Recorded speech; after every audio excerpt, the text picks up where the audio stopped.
नमस्कार, मैं जेवी मनीषा स्वागत करती हूँ आप सभी का इस कार्यक्रम में जिसका नाम है सफर जिंदगी का। आज हम आपको जिनसे मिलवाने जा रहे हैं वे नृत्य की दुनिया से जुड़ी हैं और जानी जाती हैं नृत्य निर्देशन के लिए। आप जानना चाहेंगे उनका नाम। वे हैं श्रीमती सरोज खान।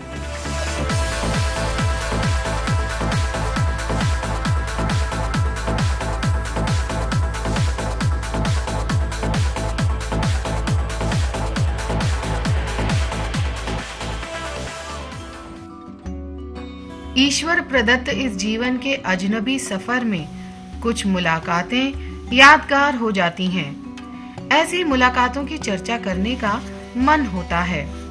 हमारी मुलाकात नृत्य निर्देशन के मील का पत्थर माने जाने वाली सुश्री सरोज खान जी से हुई। इनके साथ जिए कुछ सुनहरे पल क्यों ना एक बार फिर आपके साथ जिए। किसी भी जिंदगी की किताब को जब हम पढ़ना चाहते हैं तो उसका पहला पन्ना बड़ा इम्पोर्टेंट होता है जी। इसी तरह इंसान का बचपन बहुत इम्पोर्टेंट होता है जी। तो हम और हमारे दर्शक ये जानना चाहते हैं कि आपका जन्म कहाँ हुआ और बचपन कैसे बीता। जन्म तो बॉम्बे में हुआ, लेकिन मेरे पेरेंट्स पाकिस्तान से आए। मेरे माँ बाप पार्टीशन में इधर आए और मैं पैदा 1948 में हुई। 47 में पार्टीशन हुआ। बहरहाल वो सब कुछ छोड़कर आए थे और हमारे पास कुछ नहीं था सिवाय एक चटाई के। कला का जन्म आत्मा के साथ ही हो जाता है। आवश्यकता होती है केवल उसे जानने, समझने और निखारने की। सरोज जी के जीवन में नृत्य की थिरकन को संवरने का मौका कब और कैसे मिला, आइए उन्हीं से जाने। जब मैंने आँख खोली और होश में आई तो मैं 2 या 3 बरस की थी, जब मैं शैडो को देख के डांस करती थी।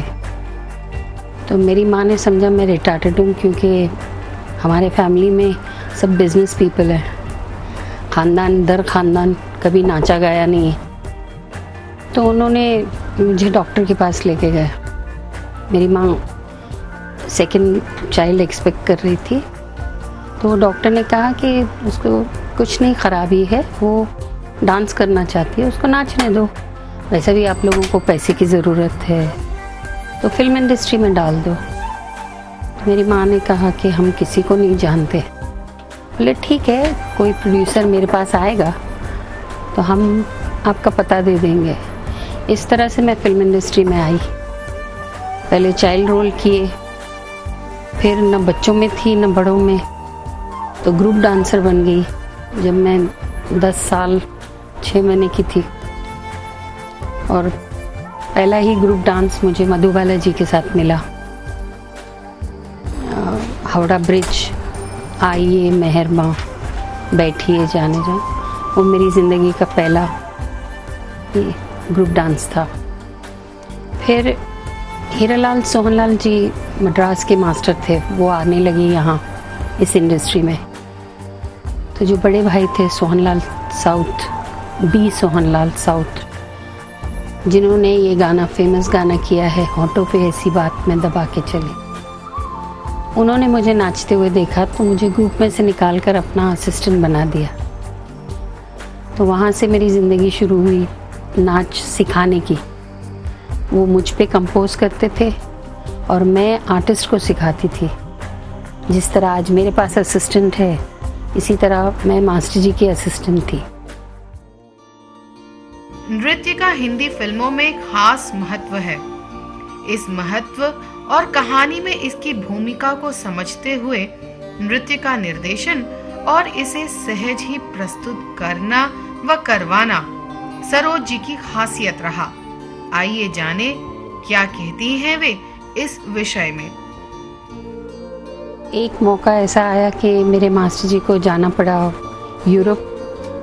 राज कपूर जी की पिक्चर बन रही थी संगम, तो उसमें वो गाना था मेरा प्रेम पत्र पढ़कर, तो उनको वहाँ जाना पड़ा। और यहाँ राज कपूर जी, एक पिक्चर थी दिल ही तो है, नूतन राज कपूर, उसका गाना चल रहा था जो मास्टर जी नहीं करना था।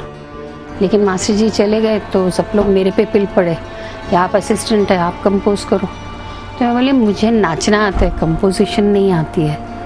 तो उन्होंने कहा नहीं, हमारे जो डायरेक्टर हैं PL संतोषी, वो बहुत अच्छे सॉन्ग कोरियोग्राफर हैं, तो आप चिंता ना करें, वो आपको गाइड करेंगे। फिर उन्होंने मुझे बताया कि किस तरह से कंपोज किया जाता है, और वो गाना बहुत हिट हुआ, निगाहें मिलाने को जी चाहता है, जिसमें मैं ग्रुप में भी बैठी हूँ नूतन जी के साथ। नूतन जी को नहीं तो लगता था कि कॉन्फिडेंस नहीं है, तो बोली मेरे बाजू में बैठ के तू भी नाच, तो मैं फॉलो करूँगी। पूरे गाने में मैं ऐसा देख रही हूँ उसको, वो बराबर नाच रही कि नहीं। वहाँ से मैं साधना जी से मिली, उनको सिखाने लगी वो फेमस सॉन्ग झुमका गिरा रे बरेली के बाज़ार में। तो वो मेरी बहुत आर्डेंट फ़ैन बन गई थी। तो जब वो डायरेक्शन कर रही थी अपनी खुद की पिक्चर की, मतलब produced by RK Nayyar, directed by Sadhana, तो उसमें उसने कहा कि मुझे कोई डांस डायरेक्टर नहीं चाहिए, मैं सरोज को लूँगी। तो पहली बार कोरियोग्राफी में मेरा नाम आया। गीता मेरा नाम, पिक्चर का नाम था। सुनील दत्त, फिरोज़ खान एंड साधना। वहाँ से I got my break. Then Hema ji, Dharam ji, इन्होंने मुझे बहुत सपोर्ट किया, बहुत सी पिक्चरें दी, प्रतिज्ञा, दोस्त, कौन सी माँ, ऐसा मतलब करियर आगे जाता ही रहा। फिर मेरी ज़िंदगी में विनोद मेहरा और बिंदिया जी आए, फिर उन्होंने बैकिंग किया। टिल दैट टाइम मैं थोड़ा थोड़ा फेमस हो चुकी थी, तो सुभाष जी ने बुलाया और विधाता पिक्चर का क्लाइमैक्स सॉन्ग किया मैंने, प्यार का इम्तिहां हम लेंगे। वो पिक्चर के बाद उन्होंने हीरो अनाउंस की, उसमें उन्होंने मेरे को as a dance director break दिया। तो जब हीरो मिल गई तो प्रोड्यूसर्स को लगा कि ये लड़की को उसका जॉब मालूम है, तभी उसको सुभाष घई ने बुलाया है। देन आई गॉट तेजाब, 1, 2, 3, then there was no looking back. यूं तो नारी और नृत्य दोनों में एक अनोखी लयात्मकता होती है, किंतु इस लयात्मकता को दूसरों में संचारित करना कुछ कठिन सा कार्य है। सरोज ने इस कार्य को कैसे अंजाम दिया, आइए उन्हीं से पूछें। बस कहते हैं ना, छड़ी में रस होना चाहिए तो कुत्ता भी नाचने लगता है। क्योंकि मैंने अपने मास्टर को देखा है, उनके पेट डॉग को वो ता थई थई तत कराते थे, बाकायदा वो ता थई थई तत आ थई थई तत, इतना नाचता था वो कुत्ता। तो उनकी छड़ी में दम था। तो इसी तरह से जब एक बार आप सीख लेते हैं और अपने मास्टर को देखते हैं कि वो हमें किस तरह सिखाते हैं, तो वही चीज़ हम सामने इस्तेमाल करते हैं। रास्ता तो हमारे मास्टर ने ही दिखाया था। मानव जीवन में तन्हा चलना असंभव है, और फिर हर मंजिल की प्राप्ति में कोई न कोई सहायक या मार्गदर्शक तो अवश्य ही होता है। आइए सरोज जी से जाने कि वे किसे देती हैं अपनी सफलता का श्रेय। अपनी मेहनत को,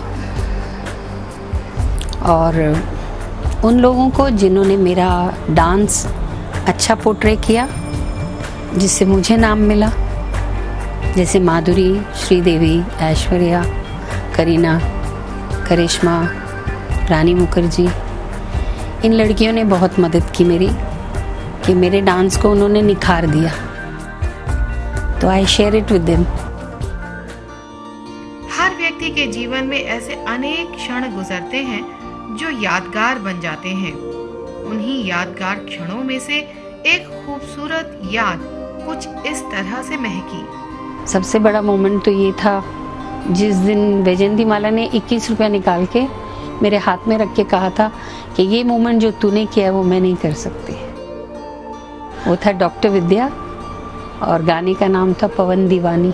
ज़िंदगी में इंसान को बहुत सी चीज़ें बेहद पसंद होती हैं और बहुत सी नापसंद। तो हमारे दर्शक जानना चाहते हैं कि आपको क्या बेहद पसंद है और क्या नापसंद। नहीं, मुझे कुछ भी नापसंद नहीं, बस इतना ही है, हर एक अपने प्रोफेशन को इज्जत दे, अपने बड़ों को इज्जत दे। जो अपने बड़ों को इज्जत नहीं देते हैं, उनकी खिल्ली उड़ाते हैं किसी भी जरिए, वो हमें बुरा लगता है। परिश्रम की आग में तपकर कुंदन हुए व्यक्तित्व की स्वर्णिम आलोक में हमने उनसे जीवन के प्रति उनके विचार जानने चाहे तो उन्होंने अपना संदेश कुछ यूं दिया। इतना ही कहूँगी कि नाच बुरा नहीं है। कुछ लोग नाच को बुरा समझते हैं, लेकिन ये जिस्म के लिए भी बहुत अच्छा है, दिमाग के लिए भी बहुत अच्छा है, एक्सरसाइज के लिए भी बहुत अच्छा है।